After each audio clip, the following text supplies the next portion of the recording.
आता एक मोठी बातमी। लातूर जिल्हा परिषदेच्या आवारात भाजपचे दिवंगत नेते गोपीनाथ मुंडे यांचा पूर्णाकृती पुतळा गेल्या 2 वर्षांपासून उद्घाटनाच्या प्रतीक्षेत आहे।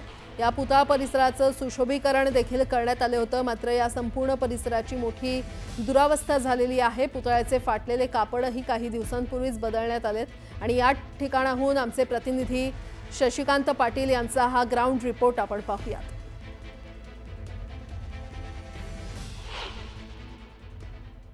भाजपचे दिवंगत नेते गोपीनाथ मुंडे यांनी महाराष्ट्रामध्ये खऱ्या अर्थानं भाजप पक्ष हा अनेकांना सोबत घेऊन वाढवला। महाराष्ट्रातल्या घराघरात भाजपमध्ये घेऊन गेले। 1995ला उपमुख्यमंत्री पद मिळवलेले गोपीनाथ मुंडे हे 2014 मध्ये केंद्रातसुद्धा मंत्री झाले। दुर्दैवाने त्यांचं निधन झालं। लातूरमध्ये सुद्धा त्यांचा एक पूर्णाकृती पुतळा बांधण्यात आला, मात्र तो गेल्या अनेक दिवसापासून असा एका कापडामध्ये गुंडाळलेल्या अवस्थेमध्ये आहे।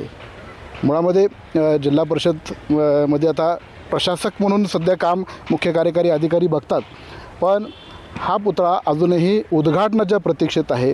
2014 पासून केंद्रामध्ये भाजपची सत्ता आहे। महाराष्ट्रामध्येही बहुतांश काळ 2014 पासून भाजपनेच सत्ता उपभोगलेली आहे, मात्र एका मोठ्या भाजप नेत्याची ही अशा पद्धतीनं अवहेलना होत असल्याचं मत अनेक जण या ठिकाणी व्यक्त करत आहेत।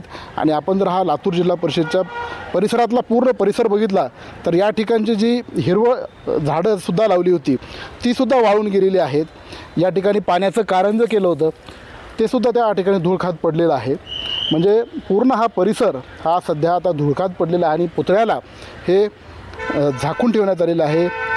गोपीनाथ मुंडे हे भाजपचे मोठे नेते राहिलेले आहेत। एक लोकनेते म्हणून गोपीनाथ मुंडेंना अवघा महाराष्ट्र ओळखतो आणि लातूर जिल्ह्यातसुद्धा गोपीनाथ मुंडे यांच्या नावाचा मोठा दबदबा राहिलेला आहे। मात्र असं असतानासुद्धा पुतळा अजून प्रतीक्षेत तर आहेच, मात्र या परिसराची खूप सारी दुर्दशा झालेली या ठिकाणी आपल्याला दिसते। हे बघा, इथं चहाचे ग्लाससुद्धा पडलेले आहेत, अनेक पॅकेट्स या ठिकाणी पडलेले आहेत, रिकाम्या बाटल्या पडलेल्या आहेत आणि खूप सारा कचरा या ठिकाणी पडलेला आहे। इथं कारंजे करून ठेवण्यात आलेले आहेत, मात्र तिथं पाणीसुद्धा नाही आहे आणि ह्या परिसराची निगासुद्धा राखली जाते की नाही हे पूर्ण हे घाण पाहून असा या ठिकाणी प्रश्न निर्माण झाल्याशिवाय राहत नाही। आणि दिवंगत गोपीनाथ मुंडे यांचा हा पूर्णाकृती पुतळा अद्यापही उद्घाटनाच्या प्रतीक्षेत आहे।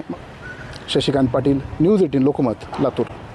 आणि आता एक मोठी बातमी। भाजपच्या नव्या पक्षप्रवेशावर भाजपच्या कार्यकर्त्यांची थेट प्रदेशाध्यक्ष चंद्रशेखर बावनकुळे यांच्याकडेच नाराजी त्यांनी व्यक्त केलेली आहे। घरात पाहुणे आले की घरातल्यांना बाहेर झोपावं लागतं म्हणत त्यांनी नाराजी व्यक्त केलेली आहे। बावनकुळे यांना पत्र देत भाजप कार्यकर्त्यांनी मनातली खदखद बाहेर आणली आहे। काँग्रेस सोडून भाजपमध्ये येत असलेल्या बड्या नेत्यांवर नाराजी व्यक्त करत मुळशी तालुक्यातील भाजप कार्यकर्त्यांनी थेट प्रदेश अध्यक्षांना पत्र लिहून नाराजी व्यक्त केली आहे। नाव न घेता काँग्रेसचे माजी आमदार संग्राम थोपटे यांच्या प्रवेशाबाबत अप्रत्यक्षपणे विरोध त्यांनी दर्शवलाय। हे पत्र मुळशी तालुक्यातील भाजप सरचिटणीस दत्तात्रय जाधव यांनी लिहिलेलं आहे।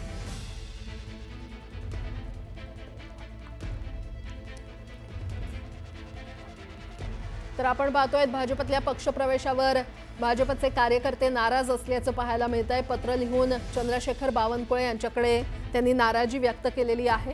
नाव न घेता संग्राम थोपटे यांच्याच प्रवेशाबाबत विरोध दर्शवण्यात आला असल्याचं पाहायला मिळतंय।